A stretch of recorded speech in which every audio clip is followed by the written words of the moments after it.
मुख्यमंत्री पुष्कर सिंह धामी और उत्तराखंड में मदरसों के सर्वे कराने के ऐलान के बाद अब मजारों की जांच की जा रही है। ऐसे मजारों की जांच की जाएगी जो वन विभाग की जमीन पर बनी है। अगर कभी भी वन विभाग की जमीन पर अतिक्रमण मिला तो उसे तुड़वा दिया जाएगा।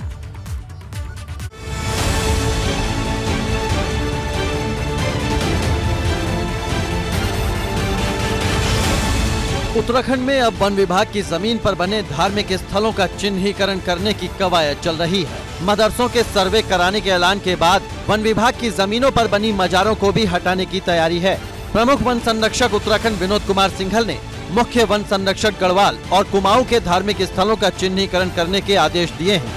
अभी तो हम इसका चिन्हीकरण कर रहे हैं कि वन क्षेत्र में कोई भी अगर धार्मिक स्थल इस तरह का बना है, चाहे वो मजार हो, मंदिर हो, गुरुद्वारा हो, गिरजाघर, मतलब धर्म विशेष से संबंधित नहीं, बट किसी भी धर्म की बनी है उसकी हम सूचना संकलित कर रहे हैं। और ये भी सख्त निर्देश किए गए हैं कि कोई भी धार्मिक स्थल की आड़ में किसी भी तरह से वन क्षेत्र में अतिक्रमण ना होने पाए।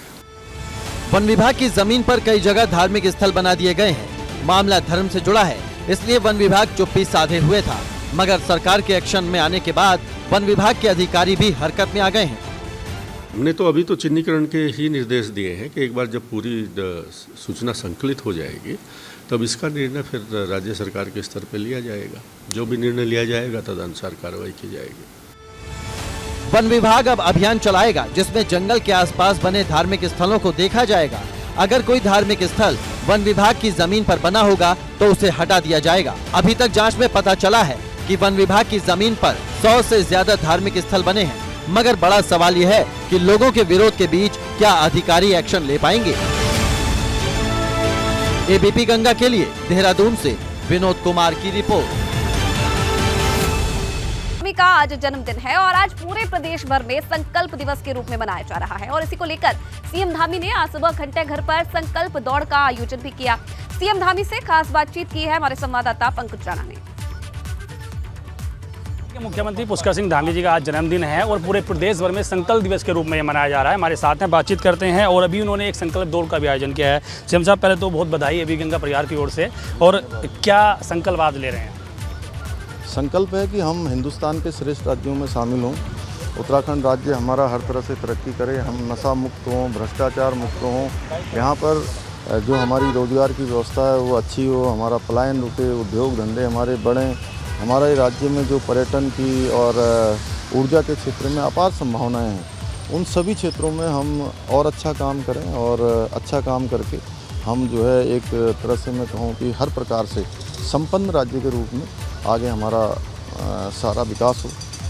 क्योंकि भ्रष्टाचार को लेकर आपकी सरकार लगातार कहती रही है हम जीरो टॉलरेंस पे करेंगे, लेकिन पुरानी जो सरकारें रही हैं उन्होंने इतनी बड़ी चोट भ्रष्टाचार पर नहीं की है। तो एक भय पैदा हुआ है लोगों के मन में कि अगर कोई गलत काम करेगा तो छोड़ा नहीं जाएगा। देखिए, ये लंबे समय से सब बातें चल रही थी। जब से अधीनस्थ सेवा चयन आयोग का गठन हुआ था तब से उसमें लगातार भ्रष्टाचार की बातें समय समय पर उठती रही थी। इस दौरान हमने तय किया कि जहाँ पर हमारे नौनिहालों का, हमारे आने वाले बेटियों का, बेटों का जिस पर भविष्य टिका हुआ है और वो इतनी ईमानदारी से काम करते हैं, परिश्रम करते हैं और उनके साथ बहुत बड़ा धोखा होता है, बहुत बड़ा छलावा होता है, इसको लेकर सख्त कदम उठाने की आवश्यकता थी और समय की मांग भी थी राज्य के लिए भी। राज्य के नौजवान युवाओं के लिए जो परीक्षार्थी थे, ऐसे समय में ये मांग होना और इस पर कार्रवाई होना दोनों ही बहुत ज़रूरी थी और हमने ये कार्रवाई की है। कार्रवाई करते हुए अभी तक 41 गिरफ्तारियाँ इसमें हो चुकी हैं। आगे और भी गिरफ्तारियाँ होंगी। कोई भी होगा उसमें वो बचेगा नहीं, क्योंकि ये हमारे बेटियों और बेटों के भविष्य के साथ छल करने का बहुत बड़ा अपराध हुआ है, बहुत बड़ा धोखा हुआ है। भविष्य में इस प्रकार का कोई धोखा ना हो, इसलिए हमने सख्त कार्रवाई की है और ये एक ऐसी नज़ीर बननी चाहिए कि भविष्य में कोई भी इस प्रकार का संगठित अपराध, और मैं कहूँगा कि इसको जघन्य अपराध भी कह सकते हैं, ये जघन्य अपराध करने के बारे में तो दूर की बात, उस दिशा में सोचना भी उसके लिए बहुत भारी पड़े। सीएम साहब, क्योंकि जन्मदिन है और तमाम कार्यकर्ता भी आपके साथ में हैं, तो एक बड़ा संकल्प आप बताइए कि आप प्रदेश के लिए आगे ये करने जा रहे हैं। नहीं, हमारा प्रदेश देखिए हर दृष्टि में हमारे सब प्रदेशवासियों के मन में आना चाहिए कि उत्तराखंड जैसे देवभूमि है और देवभूमि जहाँ पूरे दुनिया को, जहाँ हवा, पानी और तमाम प्रकार के प्राकृतिक संसाधन यहाँ से देने का काम करता है, सभी को उपलब्ध कराने का काम करता है, तो हमारे मन में सबके एक संकल्प होना चाहिए कि हम हिंदुस्तान के श्रेष्ठ राज्यों में शामिल होंगे। और हमारे देश के प्रधानमंत्री मोदी जी ने जो संपूर्ण देशवासियों के मन में एक बात जगाई है, एक आशा उन्होंने 2014 में प्रधानमंत्री बनने के बाद कि भारत दुनिया का नेतृत्व कर सकता है, वैसे ही हम उत्तराखंड दुनिया के हर क्षेत्र में आगे जा सकते हैं। सीएम साहब, क्योंकि मानसून सीजन भी चल रहा है और जिस तरह से आपने चाहे विधानसभा की बात हो या ट्रिपल की बात हो या दूसरी भर्तियों की बात हो, इस तरह से एक कार्रवाई की है, तो आगे माने कि हम युवाओं के लिए अब इस तरह की कोई चीज़ नहीं होने वाली, वो परीक्षा की तैयारी करेंगे? हाँ, निश्चित रूप से देखिए, अभी जो हमारे सामने सबसे बड़ी चुनौती थी वो यही थी कि जांचें होती रहेंगी, लेकिन जांच के होने के दौरान हमारे जो बच्चे हैं उन बच्चों का जो तय समय सीमा पर परीक्षाएं होनी हैं, वो परीक्षाएं किसी तरह से प्रभावित न हों। इसके लिए हमने विशेष व्यवस्था करी और मंत्रिमंडल में फैसला किया कि जितनी भी अधीनस्थ सेवा चयन आयोग से जो भर्तियां होनी थी, अभी तात्कालिक रूप से 7,000 और भविष्य में 12,000 भर्तियां और हैं, सब मिलाकर 19,000 भर्तियां अभी होनी हैं। तो उन सभी भर्तियों को तय समय सीमा पर करवाने के लिए अभी हमने लोक सेवा आयोग को सारी भर्तियां दे दी हैं और लोक सेवा आयोग ने 1 हफ्ते के अंदर उनका कैलेंडर जारी हो रहा है। अक्टूबर माह में कैलेंडर जारी हो जाएगा, पूरी तरह से विज्ञापन जारी हो जाएंगे। अभी कैलेंडर तो 1 हफ्ते में ही जारी हो जाएगा और दिसंबर माह में परीक्षाएं संचालित हो जाएंगी, संपादित। मैसेज क्या देंगे सर लास्ट में आप तमाम युवाओं को जो परीक्षा की तैयारी कर रहे हैं? बड़ी संख्या में अभी युवा दौड़ में शामिल हुए थे, एक मैसेज अच्छा है? नहीं, देखिए, जहां हम मोदी जी के नेतृत्व और उनके मार्गदर्शन में काम कर रहे हैं, इसलिए आगे के लिए भी हम ऐसी पारदर्शिता और ऐसी व्यवस्थाएं पूरी तरह से इसको करने वाले हैं कि भविष्य में कोई भी उनको कहीं भी शंका करने की ज़रूरत नहीं, कोई संदेह करने की ज़रूरत नहीं है।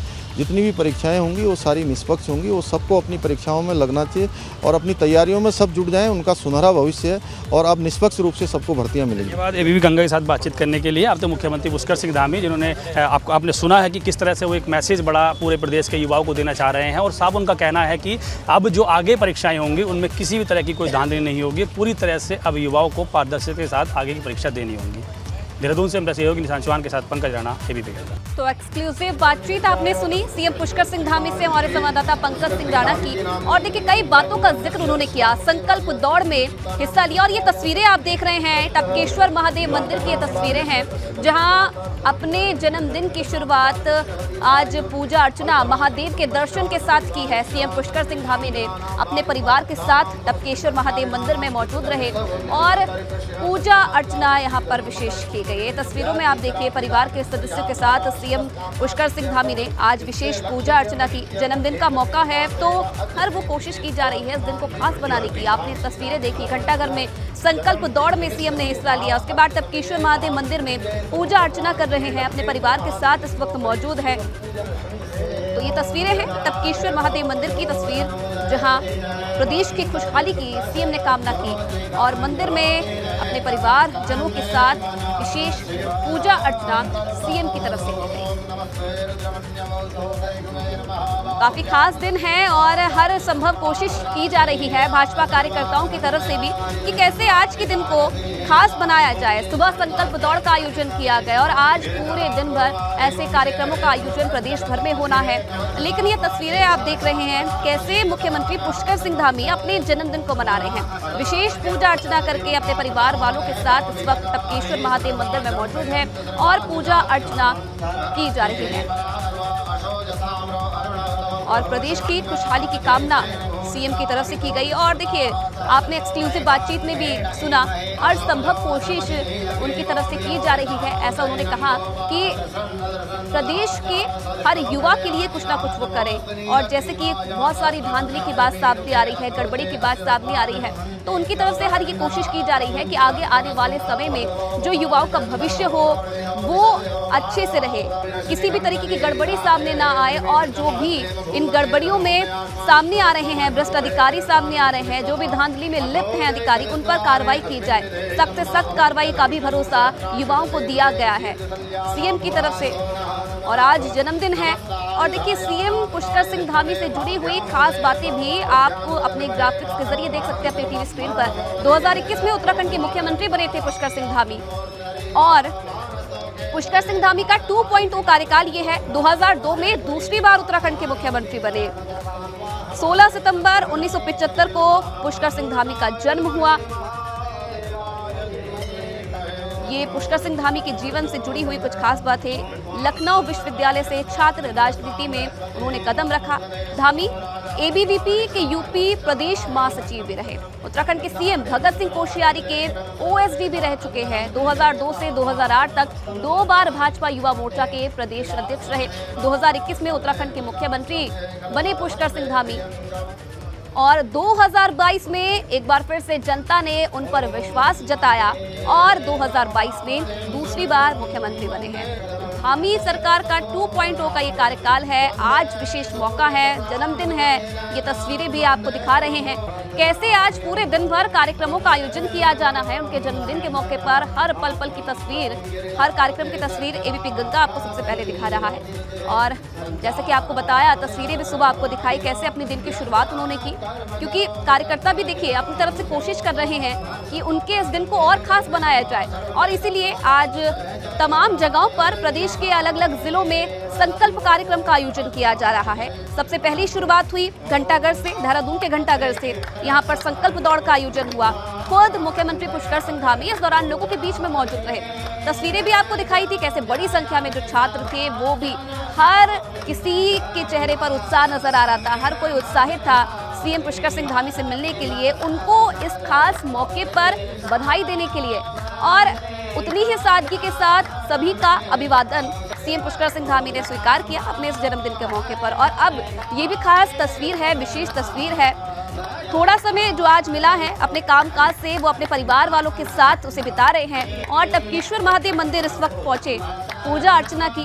तस्वीरों में आप देख सकते हैं उनके परिवार वालों के परिवारजन भी इस वक्त मौके पर मौजूद है। और देखिए, वैसे तो कामकाज में बिजी रहते हैं, काफी बिजी शेड्यूल रहता है, लेकिन आज का जो मौका है वो कुछ पल है जो अपने परिवार वालों के साथ बिताना चाहते हैं सीएम पुष्कर सिंह धामी अपने विशेष दिन पर। तो विशेष पूजा अर्चना इस विशेष दिवस पर की गई। ये तस्वीरें हैं टपकेश्वर मंदिर की, जहां से आप लगातार देख रहे हैं कि किस तरीके से विशेष पूजा का आयोजन सीएम पुष्कर सिंह धामी के लिए किया गया। और सुबह अपने परिवार के साथ टपकेश्वर मंदिर पहुंचे और यहां पर विशेष पूजा अर्चना की।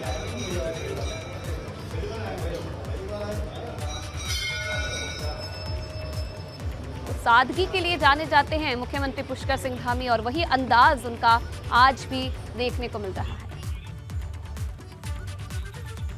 तो देखिए, मुख्यमंत्री पुष्कर सिंह धामी का आज जन्मदिन है और दिव्यांग बच्चों के साथ अपने जन्मदिन को मनाएंगे सीएम धामी। 10:30 बजे दिव्यांग बच्चों से भेंट करेंगे सीएम धामी। प्रदेश मुख्यालय में उनका जन्मदिन मनाया जाएगा और जन्मदिन को लेकर बीजेपी कार्यकर्ताओं में भी खासा उत्साह देखा जा रहा है। तो देखिए कैसे खास बनाया जाए, बार बार आपको यही बता रहे हैं कि कैसे खास बनाया जाए सीएम धामी के आज जन्मदिन को। कार्यकर्ताओं की तरफ से हर कोशिश की जा रही है। और सबसे पहले संकल्प दौड़ में हिस्सा लिया, उसके बाद टपकेश्वर मंदिर में पूजा अर्चना की। और ये भी जानकारी है कि 10:30 बजे दिव्यांग बच्चों के साथ भी अपना जन्मदिन मनाएंगे सीएम पुष्कर सिंह धामी। 10:30 बजे का कार्यक्रम है, प्रदेश मुख्यालय में जन्मदिन मनाया जाएगा। बीजेपी कार्यकर्ताओं में विशेष तौर पर उत्साह देखा जा रहा है। और चलिए आगे बढ़ेंगे। एक और बड़ी खबर आपको बता दें, देहरादून से बड़ी खबर है। धामी मंत्रिमंडल को लेकर ये खबर है। प्रभारी मंत्रियों को अब अपने अपने जिलों का दौरा करना होगा, ये बड़ी जानकारी मिल रही है। अधिकांश प्रभारी मंत्री नहीं कर रहे थे अपने जिलों का दौरा और सीएम ने अपने अपने जिलों में जाने के सभी प्रभारी मंत्रियों को निर्देश दिए थे। और मंत्रियों के प्रवास कार्यक्रम की हर महीने अब मॉनिटरिंग होगी। प्रदेश संगठन की तरफ से मॉनिटरिंग की जाएगी, ये बड़ी जानकारी मिल रही है। तो देखिए, पहले मुख्यमंत्री की तरफ से निर्देश दे दिए गए थे मंत्रियों को कि हर मंत्री अपने अपने जनपद जाएगा, लोगों की समस्याओं को सुनेगा। लेकिन इस बीच शिकायतें भी मिल रही थी कि कई जो प्रभारी मंत्री हैं वो अपने जिलों का, अपने जनपदों का दौरा नहीं कर रहे हैं। और अब इन मंत्रियों के प्रवास कार्यक्रम को लेके हर महीने मॉनिटरिंग की जाएगी। प्रदेश संगठन की तरफ से मॉनिटरिंग की जाएगी, जिसके बाद सीएम को पल पल की रिपोर्ट भी दी जाएगी। पार्टी निश्चित तय किया है कि हम अपने जो जिले के प्रभारी मंत्री हैं वो अब मंडलों तक प्रवास करेंगे। इस दिशा में अभी बहुत जल्दी हम लोग अपने मंत्रिपरिषद की और विधायकों के साथ बैठने वाले हैं। इसमें इसका चार्ट एक तैयार हो जाएगा। खासतौर पर हल्द्वानी कार्यालय, देहरादून कार्यालय, यहाँ मंत्रियों का बैठना और जिला हेडक्वार्टर में भी उनका आना जाना हो, दृष्टिकोण से हम लोग पूरा कार्यक्रम चार्ट तैयार कर रहे हैं। तो देखिए, निर्देश दिए गए थे, उसके बाद शिकायत मिली है कि कई लोग जो जनपदों का दौरा नहीं कर रहे हैं। क्या कुछ और जानकारी है इस लेकर? देहरादून से विनोद कुमार इस वक्त सीधा लाइव हमारे साथ जुड़ रहे हैं। विनोद, मुख्यमंत्री की तरफ से साफ निर्देश दे दिए गए थे प्रभारी मंत्रियों को दौरा करने के, लेकिन उसके बाद शिकायत मिली है और अब मॉनिटरिंग की जाएगी प्रभारी मंत्रियों के इस दौरे को लेकर। क्या और जानकारी आपके पास? देखिए, आईओसी मुख्यमंत्री पुष्कर सिंह धामी के सीएम बनने के बाद में ये तमाम मंत्रियों को निर्देश दिए गए थे कि अपने अपने प्रभारी जनपदों का वो दौरा करेंगे, जनता मिलन कार्यक्रम करेंगे और जितनी भी विकास की योजनाएं हैं जब अपने जनपदों में उनकी समीक्षा बैठक करेंगे। लेकिन अधिकांश देखने को ये मिल रहा है कि धामी सरकार के तमाम कैबिनेट मंत्री अपने अपने प्रभारी जनपदों में नहीं जा रहे हैं, देहरादून में ही अपने सरकारी आवास में रहकर सरकारी कामकाज निपटा रहे हैं। और ऐसे में अब प्रधानमंत्री नरेंद्र मोदी का जन्मदिन के अवसर पर तमाम पूरे प्रदेश भर में तमाम अलग अलग जनपदों में प्रभारी मंत्रियों की ड्यूटी लगाई गई है और उसी हिसाब से सामान्य तौर पर भी अब भाजपा संगठन की तरफ से ये निर्देश दिए गए हैं कि जितने भी प्रभारी मंत्री हैं अपने अपने जनपदों में जो नहीं जा रहा है तो हर महीने उनकी मॉनिटरिंग होगी, चाहे जिला हेडक्वार्टर हो चाहे मंडल हो, कौन कौन से कार्यक्रम में वो शिरकत कर रहे हैं, कितनी विकास की योजनाओं की ये समीक्षा बैठक करेंगे और तमाम ऐसा शेड्यूल भाजपा संगठन की तरफ से तैयार किया जाएगा। और इस तरीके की भी बात सामने आ रही है कि तमाम निर्देश देने के बाद भी, यानी मुख्यमंत्री पुष्कर सिंह धामी के द्वारा निर्देश देने के बाद भी अधिकांश मंत्री अपने अपने जनपदों में जाकर लोगों की समस्या नहीं सुनते हैं और अधिकांश अपना समय देहरादून में ही बिताते हैं। इस तरह की बात सामने आ रही थी। तो अब भाजपा संगठन की तरफ से हर महीने इन मंत्रियों के कार्यक्रम की मॉनिटरिंग होगी, कौन से जनपद में जाकर कितने कार्यक्रम ये कर रहे हैं और संगठन की तरफ से भी ऐसा शेड्यूल तैयार किया जाएगा कि मंत्री को कार्यक्रम थमा दिए जाएंगे कि आप अपने जनपद में जाइए और तमाम इस तरीके के कार्यक्रम में शिरकत करिए, जनता मिलन कार्यक्रम में करिए, जनता से संवाद करिए और जिला की जितनी भी विकास की योजनाएं हैं उनकी समीक्षा बैठक करिए।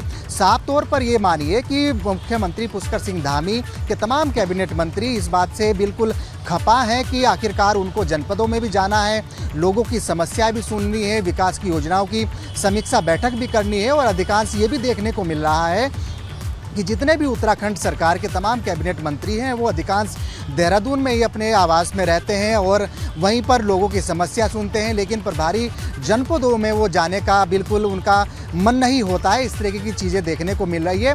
अब पार्टी संगठन की तरफ से ये निर्देश दिए गए हैं कि हर महीने उनकी कार्यक्रमों की मॉनिटरिंग होगी कि कहाँ पर वो जा रहे हैं, कितने कार्यक्रम में वो शिरकत कर रहे हैं। और पार्टी संगठन की तरफ से ये भी निर्देश दिए गए हैं कि अलग अलग शेड्यूल मंत्रियों को थमा दिए जाएंगे कि इस कार्यक्रम में वो शिरकत करें, जनता मिलन कार्यक्रम में लोगों से संवाद करें, लोगों की समस्याएं सुने।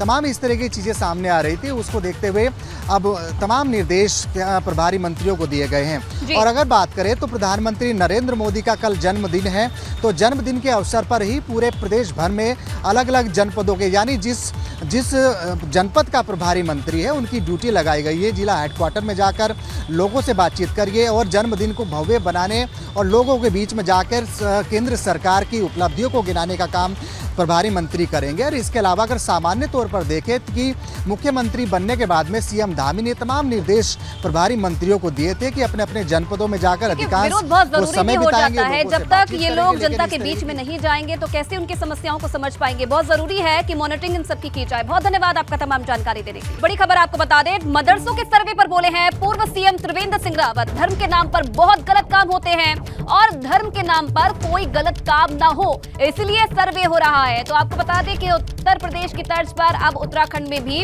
मदरसों का सर्वे हो रहा है और इसी पर पूर्व सीएम त्रिवेंद्र सिंह रावत ने बयान दिया है। उनका कहना है कि धर्म के नाम पर कई लोग गलत काम करते हैं और इसी को लेकर यह सर्वे करवाया जा रहा है ताकि कई जो लोग हैं जो ऐसे कामों को अंजाम देते हैं वो इस तरीके के गलत काम ना करें।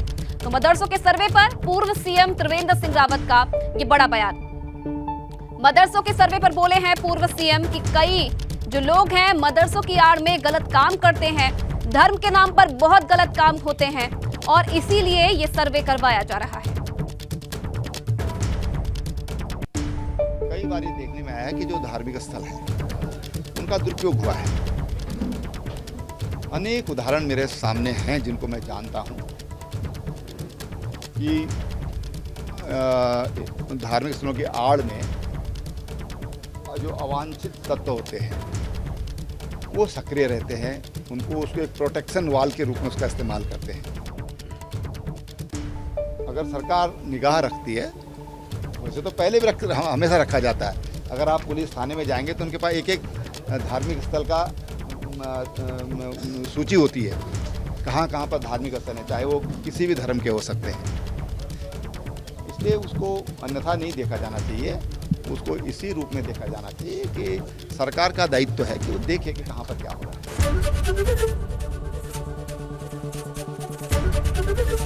एबीपी गंगा, खबर आपकी, जुबान आपकी।